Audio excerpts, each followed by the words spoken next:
Pero ayer también, además del tema del sueldo mínimo, el dólar bajó, la bolsa de valores subió. Hay temas que impactan nuestro bolsillo y para entender la trascendencia de los mismos hemos invitado, como siempre, ¿no, Sigrid?, a Carlos Parodi. Así es, y vamos a darle la bienvenida. Gracias, doctor. Muchas gracias, Sigrid. Gracias, Pedro. Empezar por esta medida que se ha tomado un día antes de la renuncia de Pedro Pablo Kuczynski de aumentar el sueldo mínimo. ¿Qué impacto va a tener esto considerando que nuestra formalidad, además, todavía en porcentajes es muy baja?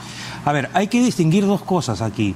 Lo primero, si es justo o injusto el aumento, y nadie duda que sí es justo.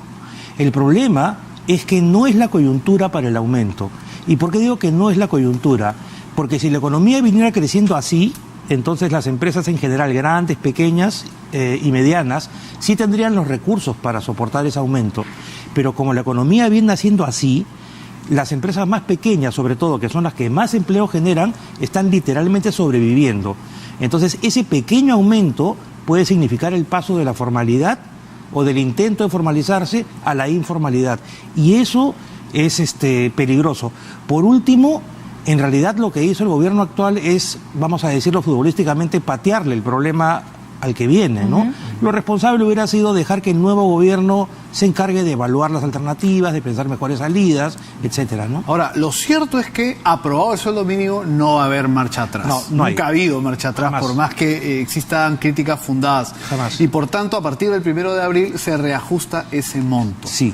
Y tendrá un impacto en el bolsillo de muchas personas, digo yo, porque no solo es quienes cobran efectivamente un sueldo mínimo en una empresa, sino hay una serie de oficios, de trabajos, si se quiere, informales, que corren a la par del sueldo mínimo, ¿no? Trabajos domésticos, exactamente. Etcétera. En realidad, si vemos solamente el número de los que ganan un sueldo mínimo de manera formal, son 200.000 personas. Es decir, no se ve como muy grande en un universo de 16 millones que trabajan. Sin embargo, sí genera esto impactos sobre otros niveles salariales. Digamos, el que ganaba un poquito más del mínimo va a decir, ahora el del mínimo me igualó, entonces a mí súbeme. Y entonces se genera una presión de sueldos hacia arriba en una coyuntura en la que las empresas no están vendiendo al ritmo al que vendían antes. Hablemos ahora del dólar, que creo que es un tema también que ha saltado sobre todo ayer. Todos pensaban, siempre cuando hay crisis política, el dólar se dispara, pero no, el señor renuncia y el dólar termina, cierra un poco a la baja. 3,251, perdón. Así es, claro. ¿Cómo debemos interpretar este movimiento? La única forma de interpretarlo es a través del hecho que los empresarios, los consumidores, las grandes empresas, los bancos, ya anticipaban la salida del presidente de turno y por ende internalizaron antes esa salida y como consecuencia prevén que con el nuevo presidente haya mayor estabilidad económica, aunque parezca increíble. Digo increíble porque después de los pergaminos económicos que tenía el expresidente, digamos, se hubiera esperado algo distinto, pero no. Es decir, lo que se espera ahora es que con el nuevo gobierno haya una mayor estabilidad y mejores perspectivas para que la economía crezca, siempre y cuando la clase política esté al nivel. ¿Eso qué cosa significa? Que deben dejar los conflictos innecesarios y deben de una vez por todas, las dos partes, a ponerse a trabajar por el país. Ya se le puede echar tierrita, digamos, al tema de la vacancia con esta renuncia. Sí, yo creo, Sigrid, que me parece que hay que pasar un poco la página y mirar para adelante, porque los trabajadores, las empresas no pueden esperar más. Ahora, esto del crecimiento del país, habíamos conversado ayer sobre un informe de The Economist en donde se había proyectado un crecimiento sin la salida de Kuczynski del 3.7% en nuestro Producto Bruto Interno. ¿Eso va a modificarse con estas salidas? Mira, Sigrid, en los casos anteriores de América Latina, en los últimos 20 años, cuando había una figura más o menos parecida a la actual, eso le ha costado a la economía un punto de crecimiento. Si nos ceñimos por eso, que no tiene por qué ser así, pero si tomamos como referente eso, querría decir que la economía, si se esperaba que creciera 3.5, que era el pronóstico más o menos interno, estaría bajando a crecer 2.5, cuyo problema es que es un nivel de crecimiento tan bajo que no sirve para crear empleo. Para crear empleo, recuerden, siempre tenemos que crecer arriba de 3% cada mes y cada año. Si crecemos menos de 3, no se va a generar empleo. Y recuerden que los datos son terribles, ¿no? En el año 2017 el empleo formal cayó 2.8, en el trimestre móvil, diciembre, febrero, la tasa de desempleo en Lima ha llegado a 8%, la más alta en los últimos 6 años. Y eso ocurre, y esto es bien importante decirlo, porque el principal motor de la economía, en términos de demanda, en términos de lo que la gente compra, es lo que se llama consumo interno.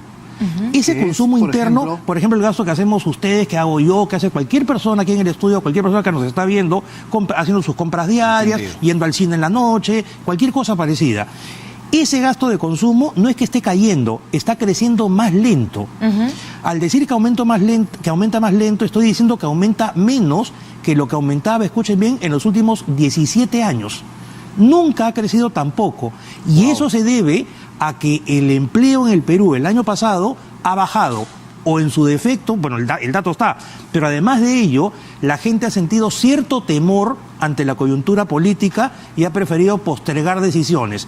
¿Esto qué significa en cristiano? Que el nuevo presidente tiene un reto enorme, porque tiene que darle la vuelta a la tuerca, y eso va a depender mucho de dos cosas: del gabinete que arme, de la credibilidad que inspire, y del Congreso en términos de la vinculación legislativo-ejecutivo. Si eso se armoniza más o menos, la economía tiene para despegar, porque el entorno externo es favorable. En ese contexto de decisiones grandes que debe tomar el próximo presidente, uno observa el tema del dólar, como ha cerrado ayer, el tema de la bolsa de valores, que son otros indicadores. Pero, ¿qué va a ocurrir en los mercados? La gente que nos está viendo y que tiene que hacer su mercado todos los días o que tiene que empezar a planificar algunas compras. Así es.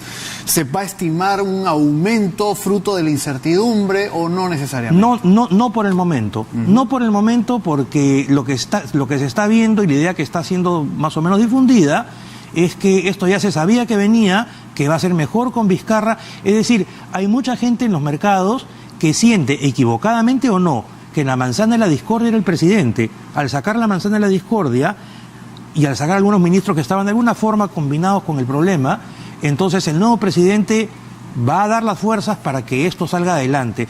El tema, repito, está en que se logre un gabinete en cierto modo de concertación, que se aclaren las reglas, que se limpie todo este tema del pasado de Odebrecht. Y en segundo lugar, que el Congreso juegue con el Ejecutivo y no claro, se enfrente. Sí, la clave acá está en entender que el país está de por medio, no los intereses personales del congresista, no los intereses personales de Vizcarra, estamos nosotros. Claro, tú has dicho, Carlos, y solo con eso cierro, un tema importante. Hay que dejar de lado la confrontación innecesaria, porque fiscalización y crítica tiene que haber. Siempre, estamos en democracia. Pero lo innecesario ya es lo que genera esta distorsión y estos problemas que afectan la economía. Y eso nos ayudaría a bajar un poco la crispación que hay, es decir, estamos todos demasiado sensibles. Yo tengo fe en que Vizcarra va a transmitir un mensaje de más tranquilidad, de más estabilidad, de más conciliador, esa es la palabra. ¿Tú querías saber si sacar adelante? Sí, solamente un tema que también, digamos, va con no solo lo económico, sino lo político, y son estas pequeñas, algunos dirían, bombas que ha dejado PPK y su ex gabinete para lo que va a tener que hacer Martín Vizcarra. No solo el sueldo mínimo, sino, por ejemplo, la progresiva eliminación del CAS, que era algo que se le estaba dando empuje, y hablando del empleo también para quienes trabajan en el sector público.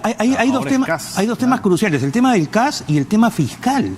Es decir, el gobierno está gastando por encima de los ingresos, y las cifras del mes de enero y las adelantadas de febrero muestran que ese hueco está creciendo, y si ese hueco crece, esta diferencia se cubre con deuda. Entonces, cuanto más endeuda el gobierno, en realidad quienes pagamos al final somos nosotros, porque quien paga la deuda es el Ministerio de Economía, y la paga a partir de los impuestos que pagamos. Que ahorita vamos a pagar. Exacto. Vamos a pagar, ya vamos a hablar de eso. Es bien contradictorio que en una coyuntura como esta, con todo lo que estamos viendo acá en Latina, tengamos que pagar impuestos porque uno dice a dónde se va el dinero. Bien. Muchísimas gracias, Carlos Parodi, por ayudarnos a entender lo que está ocurriendo. Ya lo saben nuestros televidentes, no tiene por qué dispararse el precio en los mercados, los abarrotes, porque no son las condiciones. No hay razones.